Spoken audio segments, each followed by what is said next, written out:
복이 있는 사람하고 물음표가 되어 있습니다. 복이 있는 사람은 어떤 사람인가 우리 한번 나눠보기를 원합니다. 예수님이 산에 올라 말씀을 전하십니다. 근데 먼저 중요한 것은 산에 오르셨다는 사실입니다. 탑틴산 뭐 여러 가지 요새 신약의 신의 산으로 불리는 이곳이 어디였는가, 예루살렘 주변에 있던 산인가, 갈릴리에 있던 능선인가, 뭐 여러 가지 의견이 분분합니다. 그런데 중요한 건 높은 곳으로 가셨다는 사실이에요. 사실 산은 성경의 세계관에서 구별되는 공간입니다. 자, 아브라함이 시험을 받을 때 어디로 갔죠? 산 위로 올라갑니다. 모세가 십계명을 받을 때 어디로 갑니까? 산 위로 올라갑니다. 출애굽을 목전에 두고 모세가 축복과 저주를 하는 그리심산과 에발심을 하는데 그것도 어디였죠? 산이었습니다. 또 엘리야가 이방 선지자들과 싸운 것도 어디였습니까? 산이었습니다. 구약의 세계관, 신약 성경의 세계관에서 산은 구별된 공간을 의미하고 또 하나님이 임재하시는 공간을 의미합니다.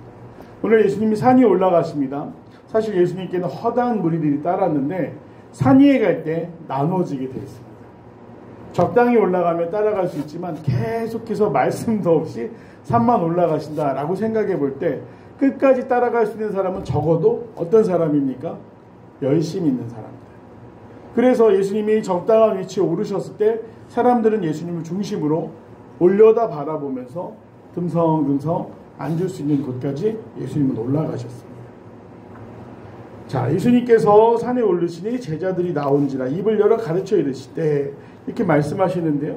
예수님 앞으로 나왔던 아까 구별된 장소로 나온 구별된 사람들을 향해서 예수님이 8가지 본받을 만한 삶의 태도에 대해서 이야기를 하십니다. 우리가 이것을 팔복의 말씀으로 알고 있습니다. 복이 있는 사람은 이러이러한 사람은 복이 있나니 이러이러한 사람은 복이 있나니 8번이 등장하게 되는데요. 이것은 당시에 너희들의 상태가 이런 사람들은 이렇게 주실 것이다 라는 게 아니라 이 제자들이 가져야 할 삶의 태도에 대해서 당부하시는 그런 말씀이셨습니다. 우리가 지난주 재수요일을 하면서 어떤 결단을 하고 내가 사순절을 이렇게 보내겠습니다 라는 결단이 있는데 단순히 그 결단이 이 사순절 기간으로 끝나는 것이 아니라 우리 인생의 결단이 되어야 될 줄로 믿습니다. 그럼 예수님께서 말씀하시는 8가지 복을 받을 수 있는 삶의 태도는 무엇인가? 그 첫 번째로 등장하는 것은 심령이 가난한 사람이라는 단어입니다. 누가복음에 있는 평행 본문에서는 가난한 자라고 되어 있습니다. 심령이란 말이 빠져 있어요. 근데 이 마태복음에서 이야기하고 있는 팔복은 앞에 꾸미는 말들이 들어갑니다. 누가복음하고는 그 차이가 있어요. 누가복음에서는 어떠한 사람은 이라고 되어 있으면 모모하는 어떠한 사람은 이라고 수식하는 말이 이 마태복음에서는 들어가 있습니다. 첫 번째는 가난한 사람. 그런데 어떤 가난한 사람? 심령이 가난한 사람. 그러면 심령이 가난하다라는 말은 무슨 뜻일까요? 이 헬라어의 단어들을 잘 굽어 살펴보면 이런 상태입니다. 손을 들고 나온 상태. 가난한데 손을 들고 나왔다라는 게 뭘까요? 국어를 하는데 내가 아무것도 가진 것이 없어서 누군가에게 붙들러 나와야 되는데 항복하듯이 정말 나는 빈손입니다. 나를 불쌍히 여겨주세요 라고 나오는 상태를 이 심령이 가난한 자, 가난한 상태라고 성경은 이야기를 하고 있습니다. 이 심령이 가난하다는 건 뭡니까? 용기가 없거나 물질적으로 궁핍하다는 것이 아니에요.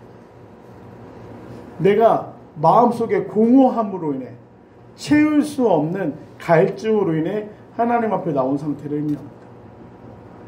우리가 잘 먹고 잘 살면 평안할 것 같지만 생각보다 그렇지 않다라는 걸 깨닫게 됩니다. 작년이었나요? 그 뉴진스라는 그 아이돌 뭐 누군지는 잘 모르셔도 그런 아이돌이 있다는 건 아실 겁니다. 뉴진스라는 아이돌이 소속사랑 분쟁을 했습니다. 사실 분쟁을 하게 된 게 뭐냐면 큰 회사가 있고 자회사라고 해서 레이블이라고 불리는 자회사들이 있는데 그 중에 한 레이블, 자회사가 뉴진스라는 그룹을 만들어냈습니다. 회사는 전폭적으로 지지했고 그런데 이 자회사의 책임자로 있었던 한 사람과 회사가 갈등을 빚기 시작합니다. 그래서 결국 어떻게 됐냐면 이 그룹은 계약 파기를 소송을 냈고요. 그래서 엄청난 천문학적인 금액을 둔 소송이 됐습니다.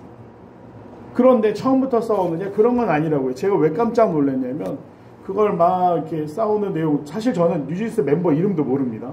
이제 뭐 청년들하고 얘기하려다 보니까 이제 보게 됐는데, 중요한 건 회사에서 이 책임자에게 천문학적인 금액을 제시하면서 네가 그냥 독립하든지 마음대로 해라라고 얘기를 했어요. 근데 이 사람이 피식 웃으면서 겨우 그 정도로. 근데 그 액수가 1,000억이 넘는 돈이었어요. 1,000억이 넘는 돈을 가지고 콧방귀를 친 거예요. 왜? 이 걸그룹을 하면 1,000억이 뭐야? 전 세계를 대상으로 더 많은 돈을 벌 수 있는데 내가 왜 여기서 포기해?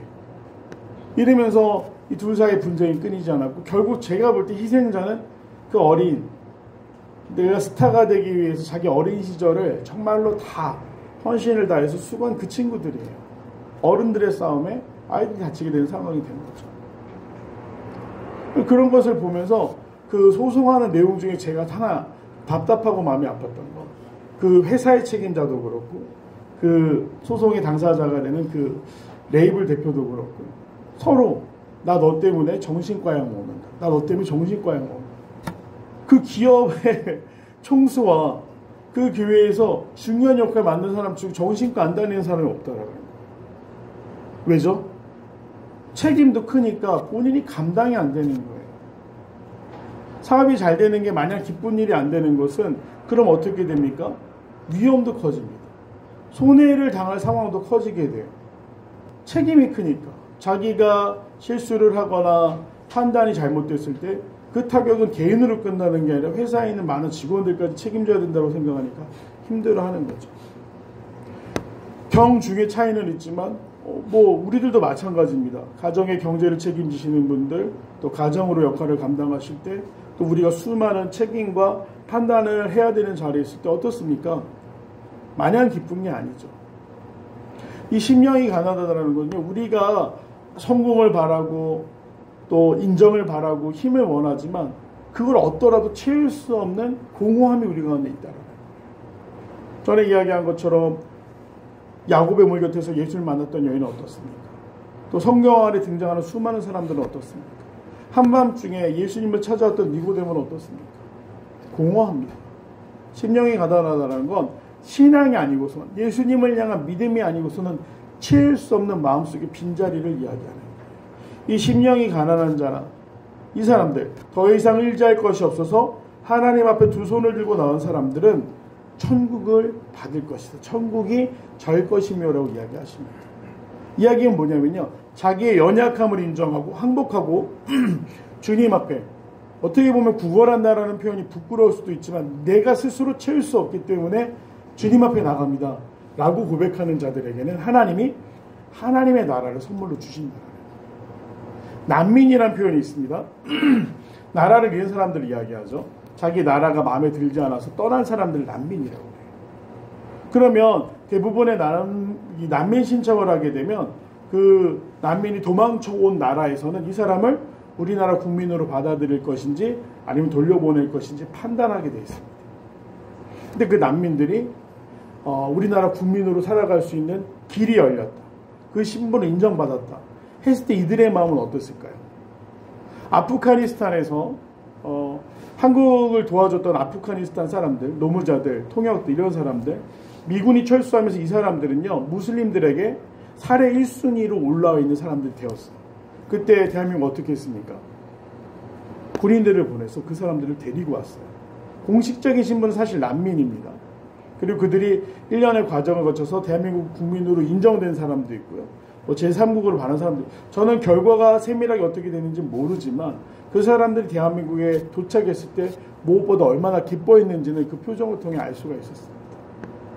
심령이 가난한 사람, 항복하고 하나님 앞에 그 공허함을 채울 수 없어서 나오는 사람에게는 하나님 나라의 백성의 자격이 주어진다. 그것이 천국이 저의 것입니다 라고 하시는 말씀이셨어요. 즉 예수님의 말씀을 듣기 위해서 산 위로 오르는 수고를 아끼지 않는 사람들, 제자로 살기를 결정하고 예수님 곁에 남아있는 사람들, 심령이 가난해서 주님을 붙들려고 나온 사람들에게는 하나님의 나라의 백성이 되게 하신다.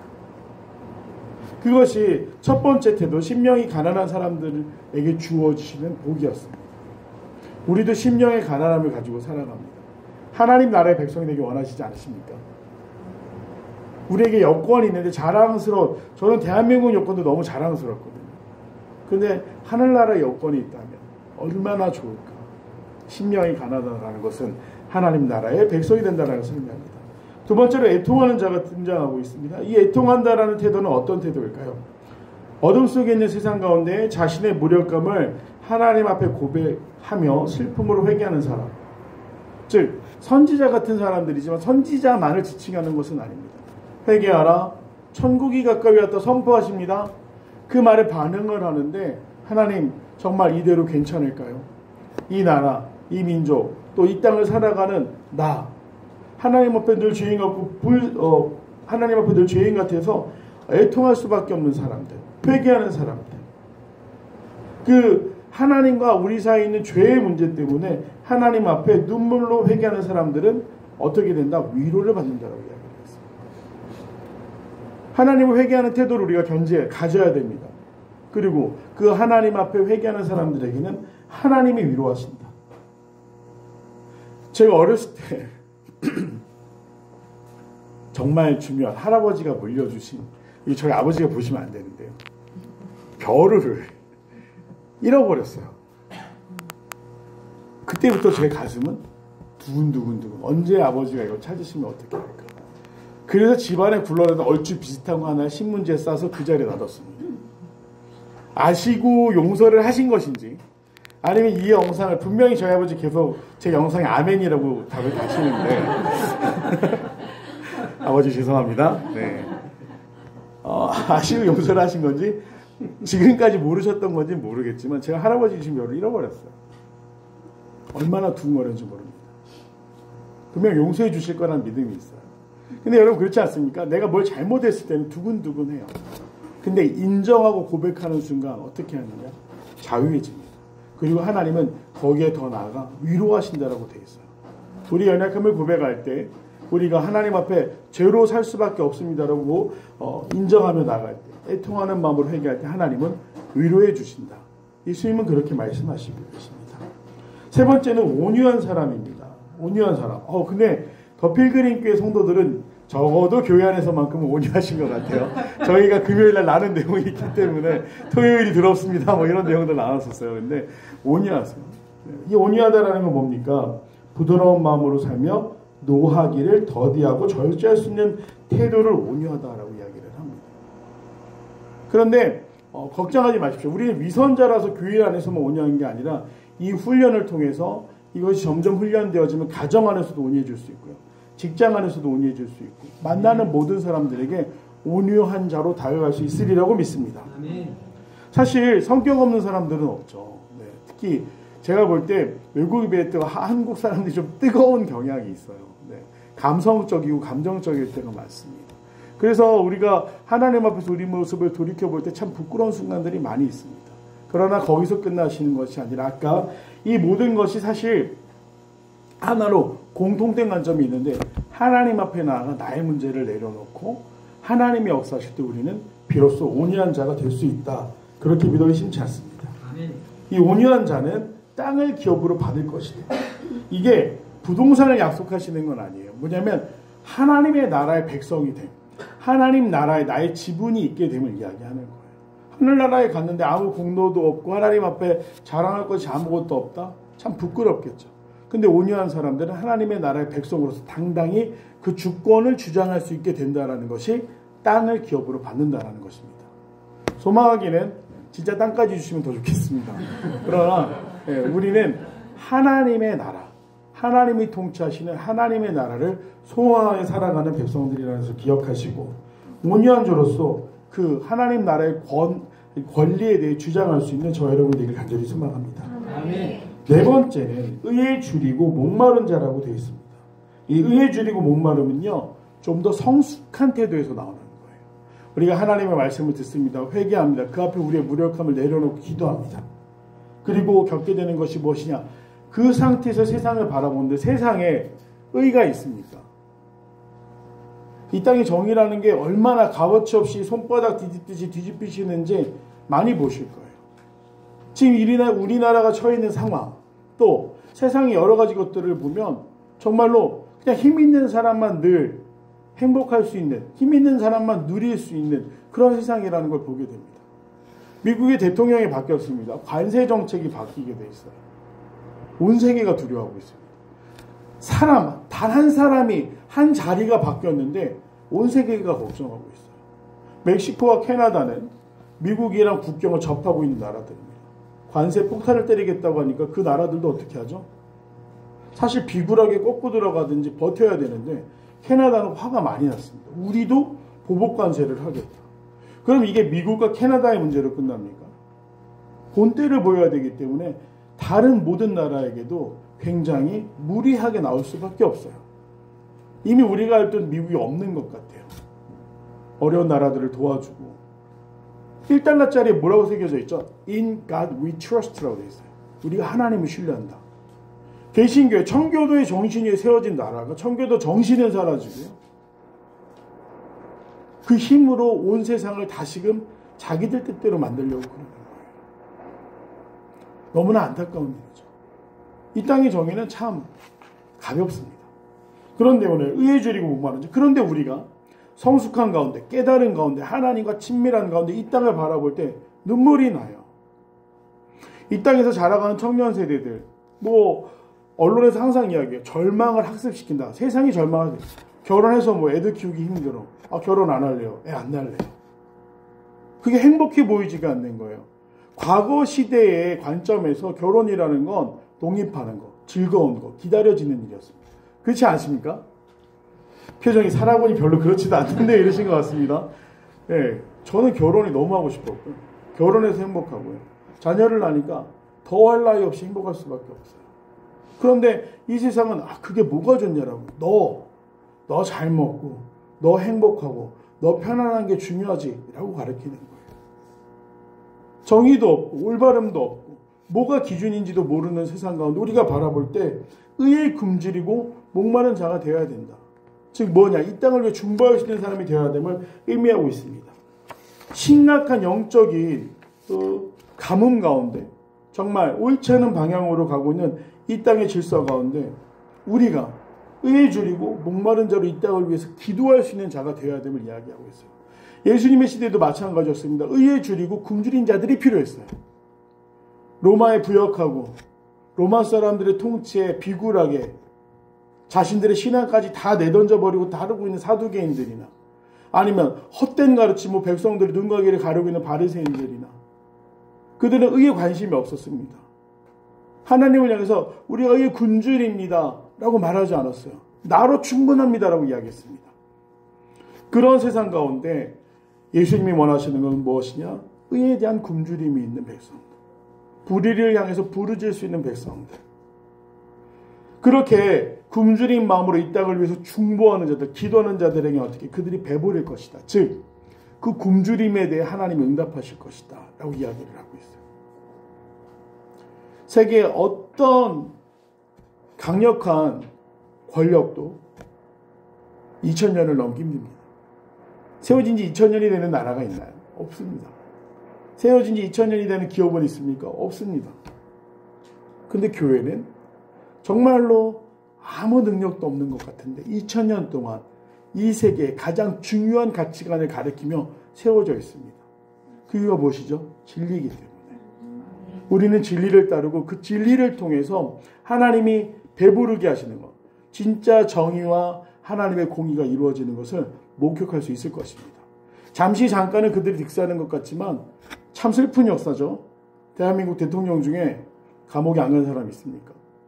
대한민국 대통령 가족 중에 그 임기가 끝나고 감옥에 안 간 사람이 있습니까? 한 분 계시네요. 한 분 계시는데 여전히 논란에 쌓여져 있고 존경받지 못하고 진영으로 대립하고 너무나 안타까웁니다. 누구를 편드는 게 문제가 아니에요. 우리 또 기도할 때인 게 뭐냐면 지금 대한민국이 중요한 결정을 앞두고 있는데 그 결과에 서로 승복할 수 있느냐가 또 큰 문제입니다. 어떤 판단이 나오던 그러면 그 다음은 생각하면서 힘을 모아야 되고 지혜를 모아야 되고 불의한 것에 대해서 교회가 깨어 기도해야 되는데 과연 이러다가 정말 내전이 나는 건 아닌가 걱정이 될 정도로 진영으로 나눠져 있습니다. 그러면 믿음의 사람들은 교회는 이때 무엇을 해야 됩니까? 뒤에 나오게 되는데요. 온유한 자가 되기 위해서 기도해야 되고 온유한 세상이 될 수 있도록 다리의 역할을 감당해야 됩니다. 그 분열을 조정하는 역할이 아니라 다리가 돼야 돼요. 그래서 유튜브 보면 뭐 알고리즘으로 여러 가지 내용들이 뜹니다. 그런데 양극으로 나눠져 있어요. 개혁적인, 진보적인 신학을 하는 사람들은 교회가 침묵하면 안 된다. 또 보수적이고 질서를 좋아하는 사람들은 교회가 왜 불의에 대해서 뭐 대통령 탄핵 반대에 대해서 왜 목사님들이 설교하거나 광화문으로 나가지 않느냐 이렇게 말하는 사람들이 있어요. 그럼 뭐가 옳겠습니까? 나가는 게 옳습니까? 머물러 있는 게 옳습니까? 하나님 보실 때 그건 중요하지 않아요. 누가 이 나라의 대통령이 되고 어떻게 다스리냐는 중요하지 않아요. 믿음의 사람들이 사실 이 나라의 정체성을 결정하는 건 백성들 아니겠습니까? 우리가 깨어서 의에 굶주린 삶, 의를 지켜나가는 삶을 삶의 자리에서 지켜나갈 때 비로소 정의로운 나라가 될 수 있다. 그렇게 생각해 볼 수 있습니다. 하나님께서 그렇게 결단하고 따르는 자들에게 배불리 먹여주신다. 그 공허함에 온전한 만족을 주신다라는 것을 예수님 말씀하십니다. 다섯 번째는 긍휼히 여기는 자입니다. 우리가 잘 알고 있는 헤세드라는 단어가 있습니다. 긍휼. 근데 이것은 주인과 종의 상태에서 주인이 종에 대한 이 사람의 목숨까지도 자기가 마음대로 할 수 있는 권리가 있는 주인이 종을 돌보고 자녀와 같이 대하는 것을 긍휼이라고 합니다. 헤세드는 그런 거예요. 그래서 하나님과 인간관계의 언약적인 관계에서 우리가 하나님의 종, 하나님의 부르신 가운데 있는 하나님 통치 아래에 있는 존재인데 하나님이 그런 우리가 어떤 자격이 있거나 능력이 뛰어나서가 아니라 하나님의 긍휼의 마음으로 우리를 품으시는 상태. 그래서 긍휼히 여기는 자라는 건 뭐냐면 다른 사람들을 대할 때 어떤 조건이 맞아서 사랑스러운 사람 사랑할 수 있는 건 누구나 다 할 수 있습니다. 자식도 더 앵겨 붙는 자식이 있어요. 그러면 똑같이 사랑하지만 나오는 태도는 달라집니다. 애교 부리고 앵겨 붙는 자식한테 더 한 번이라도 머리를 쓰다듬게 돼 있어요. 그런데 우리가 하나님 앞에서 어떻게 되냐? 긍휼히 여기는 자. 그 사람이 사랑스럽지 않을지라도 또 때로는 부족한 부분이 있을지라도 때로는 흠이 너무나 커서 사실 내가 감당하기 힘들지라도 품어주는 것. 저희가 우스갯소리로 얘기했지만 새 차를 주차해놨는데 아이들이 돌을 던질 때 어떻게 하시겠습니까? 재미있는 게 저희 아버지가 오늘 아버지 얘기를 많이 하네요. 저희 모교회에 유치원이 있었습니다. 지금도 있어요. 저도 그 유치원 출신입니다. 해방유치원. 해방유치원 앞에 차를 주차하셨어요. 뭐 이미 이제 연식은 오래된 승용차였지만 주차하였는데 어린이집에서 외부 활동을 하러 나온 아이들이 누군가가 먼저 하나 돌을 들어서 저 검은색 차였거든요. 문자에 그림을 그리기 시작합니다. 근데 한 명이 아니에요. 왜냐면 한 반이 나왔잖아요. 한 반이 차를 삥 둘러서 그림을 그렸어요. 그리고 페이스북에 한 장의 사진이 올라왔는데 그 아이들을 찍고 있는 저희 아버지 찍으신 아버지 나오지 않았죠. 그래 무럭무럭 자라서 이 나라 일꾼이 되리 뭐 이런 축복하는 내용으로 차에 그림을 그리고 있는 아이들 사진을 아버지가 올리신 적이 있습니다. 세차여사가 아니라 저는 충분히 그런 분이라고 생각해서 주일학교에서 오래 하셨기 때문에 그게 긍휼이에요. 잘못해도 저 사람이 아직 깨닫지 못해서 연약해서 그런 거구나. 품을 수 있는 마음. 네. 그렇다고 해서 제가 그 사건을 저격하거나 뭐 이렇게 성도들 이야기 많이 하면 안 되는데요. 네. 단점으로 얘기하는 게 절대 아닙니다. 네. 저는 제 차가 아니어서 다행이라고 엄청 생각했었습니다. 다행이다. 애들한테 먼데 주차해서. 네. 긍휼이라는 게 무엇이냐? 그가 그 자격이 없음에도 우리가 사랑할 수 있는 것. 그 긍휼히 여기는 자는 뭐라고 이야기하시죠? 긍휼에 대한 보상이 하나님이 나를 긍휼히 여기신다. 내가 작은 사랑을 신청하려고 할 때, 작은 인정과 이해를 신청하려고 할 때, 시도하려고 할 때 하나님도 나를 이해하신다. 긍휼히 여기신다. 그것이 긍휼히 여기는 자에 대한 축복입니다. 여섯 번째 태도는 마음이 청결한 자입니다. 이 청결하다는 건 뭐냐면 우리는 우리의 본성 안에 욕심이 있어요. 탐욕이 있어요. 어떻게 그래서 실수를 했습니까? 선악과를 따먹었고 성경의 역사를 보면 인간의 욕심 때문에 하나님과 멀어지고 다시 심판받고 가까워지고 이게 반복이었지 않습니까? 청결한 마음이 청결하다는 건 뭐냐면 내가 진짜로 필요한 것이 무엇인지 깨달아 그 욕심을 내려놓을 수 있는 상태를 말하는 것입니다. 단순히 뭐 주일 성수를 했습니까 안 했습니까? 주일 1일 하면 됩니까 안 해? 이런 이야기가 아니에요. 내가 살아가면서 내 욕심을 채우기 위해서 살아가는가? 아니면 하나님을 기쁘시게 살아가는가? 마음이 청결한 자는 당연히 하나님을 기쁘시게 하기 위해 살아가는 것이 목적이 됩니다. 그것이 진정한 깨달음이에요. 앞서서 말한 것들, 심령이 가난하다라는 거, 애통하는 마음을 갖는다라는 거, 온유한 자로 살아간다라는 거, 의에 줄이고 목마른 자로 살아간다라는 거, 또 긍휼히 여긴다라는 거, 이 모든 것이 합쳐져야 마음이 청결한 자가 될 수 있는 겁니다. 이게 순차적으로 무슨 우리가 빌드업을 하듯이 레벨업을 하듯이 그렇게 적혀져 있는 내용들은 알지만 앞에 것들이 선행이 되지 않고서는 마음의 청결함을 지키기가 쉽지가 않아요. 그리고 한번 결단하면 노력하면 되느냐? 그렇지 않습니다. 스물스물 계속해서 우리 삶으로 파고들어요. 저희 집에 어항이 하나 있습니다. 물고기를 어떤 계기로, 정말 원하지 않는 계기로 저희가 사택의 어린이집으로 들어가면서 그 어린이집의 벽에 붙어 있었던 엄청 큰 어항을 감당해야 됐어요. 근데 제가 물고기 기르기를 한 달 만에 포기했습니다. 이 어항이라는 게 조금만 관리를 안 하면 이기가 끼고 수조가 더러워지고 잘 헤엄치던 애들이 둥둥 떠오르기 시작하고 그렇게 되더라고요.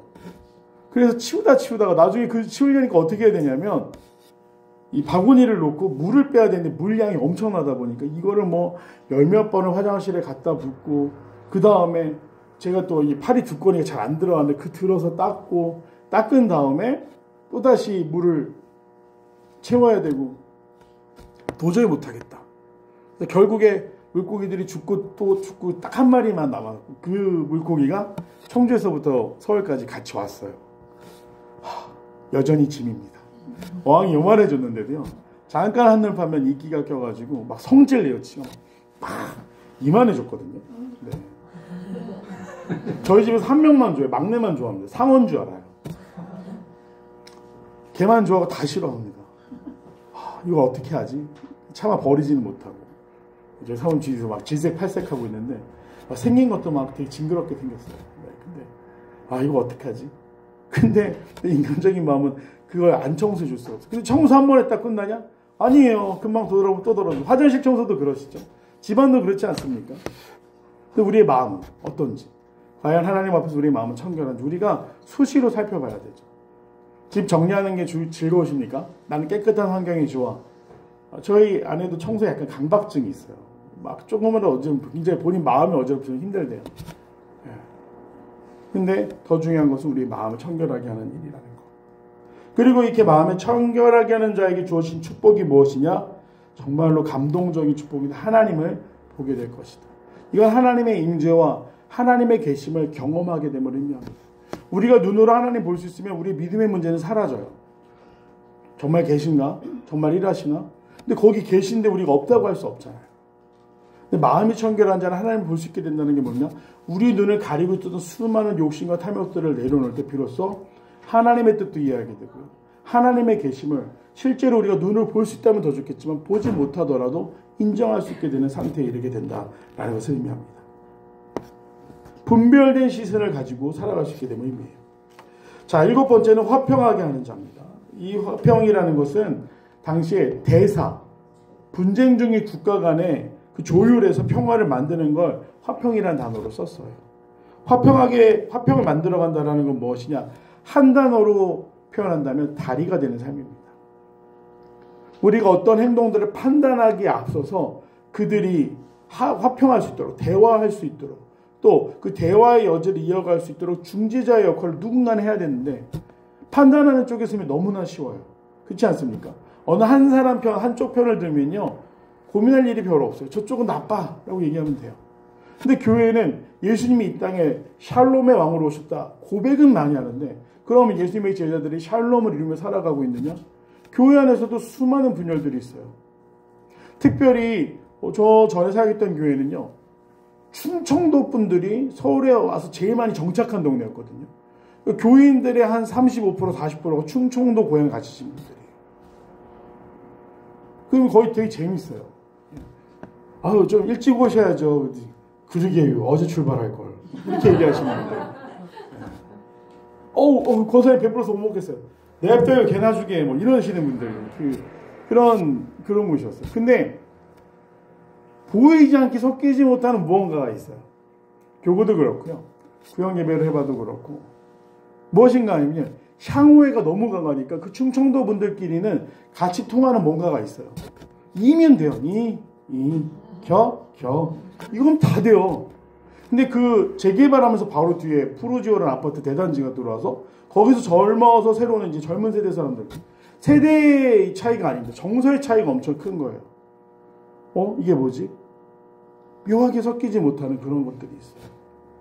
근데 교회 안에 있으면서도 지역이 무슨 상관이 있습니까? 우리의 목적은 하나님 나라의 백성이 되는 게 목적이에요.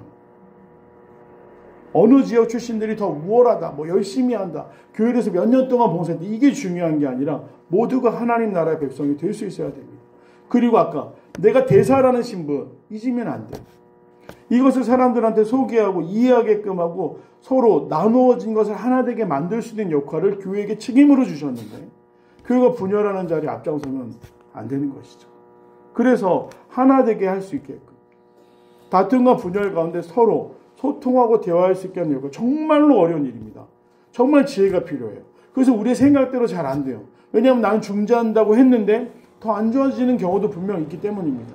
그러나 그렇다고 해서 우리가 이 땅 가운데 샬롬을 이루면서 살아가는 삶을 포기해야 되느냐? 그렇지 않다는 거죠.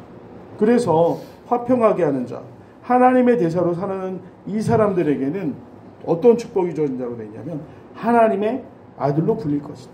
즉 하나님 나라를 위임받는, 하나님 나라를 승계하는 왕자처럼 그 아버지의 나라를 물려받는 것처럼 우리가 하나님의 아들이라 불릴 것이다. 하나님의 자녀라고 불릴 것이라는 축복을 이야기하십니다.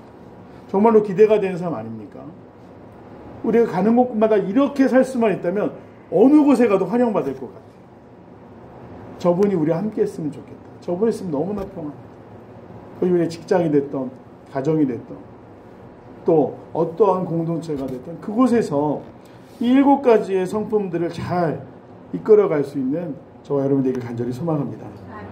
마지막은 의를 위하여 핍박받는 자라고 되어 있습니다. 이것은 용기에 대한 이야기예요.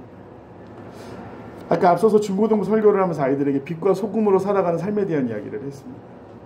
빛과 소금으로 살아간다라는 걸 하나로 압축해서 말하면 구별된 삶이겠죠. 근데 아이들은 구별되는 걸 죽기보다 싫어합니다. 저희 아들은 교복을 마쳤는데 중학교 3년 내내 추리닝만 입고 학교를 가는 거예요.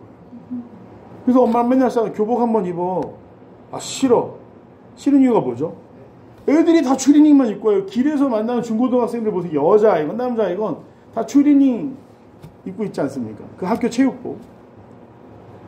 그 아이들한테 그런 이야기를 했어요. 우리가 구별되게 살아가야 되는데 튀는 거 싫지. 그래서 너희도 위장하고 있는 거죠. 나는 절대 그리스도인인 걸 들키면 안 돼. 사람들하고 똑같이 말하고. 넌 왜 욕 안 해? 저는 부모님께 정말 감사한 건 저희 어머니도 저희한테 새끼, 놈, 자식 이런 말을 절대 쓰지 않으셨어요. 그래서 자라면서 욕이란 걸 모르고 자랐어요. 화가 나면 울었어요. 덩치는 이만한데 친구랑 싸워도 막 걔가 말싸움을 하면 하지마! 이러고 때리면서도 울었어요. 억울하니까. 근데 제가 이걸 어디 가서 배웠냐? 군대에 갔습니다. 8도의 욕을 배우게 돼요. 전라도 고참이라는 군무를 쓰잖아요. 아따, 해가지고 이것은 그냥 먹물에 눈깔에 빨대를 꼬에 먹물 쪽쪽 빨아. 제 창자를 빼서 줄넘기를 한다고 그러지는 않나. 그럼 경상도 고참은 욕을 안 할까요? 아니에요. 뭔데? 이 똑바로 하나, 맞나? 경상도 고참은요, 그냥 욕을 안 해도 무서워요. 그 말이 조금 이렇게 팍팍 찌르는 것 같아요. 그럼 충청도 고참은 안 할까요? 해요. 거기는 아까 말씀 돌려서 하잖아요. 편하면 집에 가. 내비도 이런 식으로. 거기서 전국에 있는 욕을 배워왔습니다. 근데도 그거 쓰면 안 된다는 게 제 삶의 태도였는데 제가 욕을 하게 된 계기가 뭐였냐면 여자친구랑 싸우면서 였어요. 여자친구는 죄송합니다. 저분 예전에 캠퍼스 시절에 욕을 엄청 잘하는 친구였어요. 그러니까 화가 나면 욕부터 해요. 저는 하지마 이러다가 나중에 어떻게 되느냐? 제가 군대를 갔다 왔잖아요. 그 친구가 구사할 수 있는 욕보다 더 많은 수의 욕을 알고 있는데 제가 한번 하지마 하고 욕을 막 해봤어요. 엄청 놀라더라고요. 뭐 결국 그런 도저히 진짜 이해할 수 없는 두 세계가 충돌하면서 결국에 안 좋게 헤어졌지만 너무 잘된 일이에요. 헤어졌기 때문에 너무나 좋은 분을 만났습니다. 네. 그러면서 제가 평안을 누리게 됐어요. 뭐 욕 얘기하고 싶었던 건 아니고요. 세상 사람들과 다른 방법으로 우리가 의를 위해 기꺼이 핍박을 받을 수 있어야 되는데 사람들이 자기를 드러내는 것을 두려워합니다. 직장 가운데 크리스찬으로 살려고 하시면 정직하셔야 되잖아요. 근데 막 부서별로 어떤 회사의 관행이라든지 여러 가지 옳지 않은 상황들 가운데서 하나님의 의를, 정직을 이야기하실 수 있나요? 없어요. 그것이 굉장히 우리를 힘들게 하고 고통스럽게 합니다. 교회도 마찬가지. 저는 교회는 다를 줄 알았어요. 목회자의 세계는 다를 줄 알았어요. 똑같아요. 의는 사라지고 사람들만 남아서 거기서 정직하게 말하는 것이 어려운 순간들이 너무나 많았어요. 얼마 전에 어떤 분이 저한테 막 위선자라고 손가락질 하셨어요. 정말 모욕적인 걸 쏟아내시면서 왜 정직하지 못하냐. 저도 맞서 싸우고 싶었어요. 왜냐? 저는 전국에서 욕을 배웠기 때문에 저도 잘 싸울 수 있었어요. 근데 한마디 때문에 그 사람한테 악다구니 소리 지르는 거 못했습니다. 정직하지 못한 건 맞았어요. 저는 목회자의 세계라는 어떤 특수한 상황 때문에 불이랑 타협한 적도 있고 옳지 않은 거 옳지 않다고 말 못한 적도 있었습니다. 그러면서도 뒤에서만 홍시렁 대면서 마치 나는 어쩔 수 없잖아. 하나님도 이건 이해하실걸? 이런 식으로 자기 합리화를 해왔습니다. 의를 위해서 핍박을 받는다? 이거 설교를 함부로 할 수 있는 이야기가 아니에요. 왜? 우리의 삶에서 우리가 감당해야 되는 책임들과 불이익이 너무나 크기 때문에 의를 위해 핍박받으면서 사는 건 쉽지가 않아요. 그런데 쉽지 않더라도 노력해야 되는 게 오늘 우리가 이 자리에 있는 이유 아니겠습니까? 얼마나 힘드십니까? 저는 위로하고 싶어요. 저는 개척을 하는 게 너무나 평안하고 하루하루 감사하면서 살고 있는데 새벽기도 끝나고 일터를 향해 가는 권사님들 보면서 또 성도들이 일주일간 얼마나 전쟁 같은 삶을 살고 또 얼마나 수많은 상황들 가운데 자기의 양심을 자기의 신앙을 감출 수밖에 없었는가를 생각하면 너무 가슴이 아픕니다. 그래서 이 팔복을 이야기하면서 의를 위하여 핍박을 받는다? 주님 저도 두려워서 핍박을 피하는데 어떻게 성도들한테 그 핍박을 감당하면서 하십시오. 사순절입니다. 십자가를 기억하십시오. 그렇게 설교할 수 있을까요? 우리 두렵습니다. 그런데 우리가 그럼에도 불구하고 도전해야 되는 이유가 마지막 그 축복 가운데 있습니다. 천국이 저희 것입니다. 아멘. 우리가 천국을 향해 가는 순례자라는 사실을 잊지 않으시기를 바랍니다. 우리의 궁극적인 목표는 여기서 잘 누리고 잘 사는 게 아니에요. 때로는 손해를 볼지라도 때로는 내가 의를 위하여 핍박을 받을지라도 천국을 소망하는 것이 우리의 목적이라는 것을 잊지 않으시기를 바랍니다. 하나님은 우리를 위해서 그것을 약속하고 계세요. 천국이 너의 것이다. 너희는 나의 나라의 백성이자 자녀이다. 그렇게 이야기하십니다. 예수님의 이야기를 그 당시에 그 순간에 그 자리에서 다 이해하지 못했을 가능성이 큽니다. 아무리 제자들이라도 왜 저런 말씀을 하시지? 하나님의 나라라는 게 도대체 무엇이지? 이들이 바라는 건 로마 사람들 몰아내고 다시금 다윗의 왕조가 회복되는 일이었는데 이 이야기를 들으면서 의문하고 고민하는 그들에게 예수님은 마음으로 바라셨어요. 천국이 너희들의 것이다. 오늘 이 팔복의 태도, 팔복이 중요한 것이 팔복을 이루기 위한 주님이 말씀하신 8가지 삶의 태도를 기억하시면서 한 가지씩 도전하셨으면 좋겠습니다. 한 번에 우리가 결단을 통해 이룰 수 있다면 더할 나위 없게 좋겠지만 우리의 삶은 훈련이라는 것을 기억하시기를 바랍니다. 실패한다? 훈련 과정이 끝났습니까? 아니에요. 다시 일어나서 하면 됩니다. 내가 조금 모자라다? 조금 보완해서 감당합니다. 그것이 우리가 이 땅을 살아가는 태도이자 목적이라는 것을 기억하시고 하나님이 우리에게 약속하신 천국을 누릴 수 있는 필그림 교회 귀한 성도들 되시기를 간절히 소망합니다. 기도하겠습니다. 은혜로우신 아버지 하나님, 정말 복 있는 사람이 되기를 원합니다.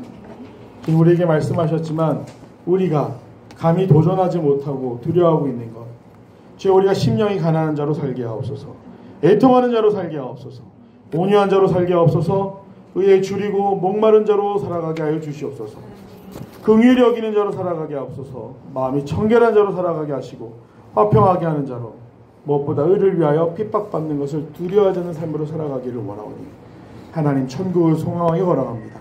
끝까지 완주할 수 있도록 우리를 불쌍히 여기시며 붙들어 주시옵소서. 감사드리며 사랑하는 예수님의 이름으로 간절히 기도드립니다.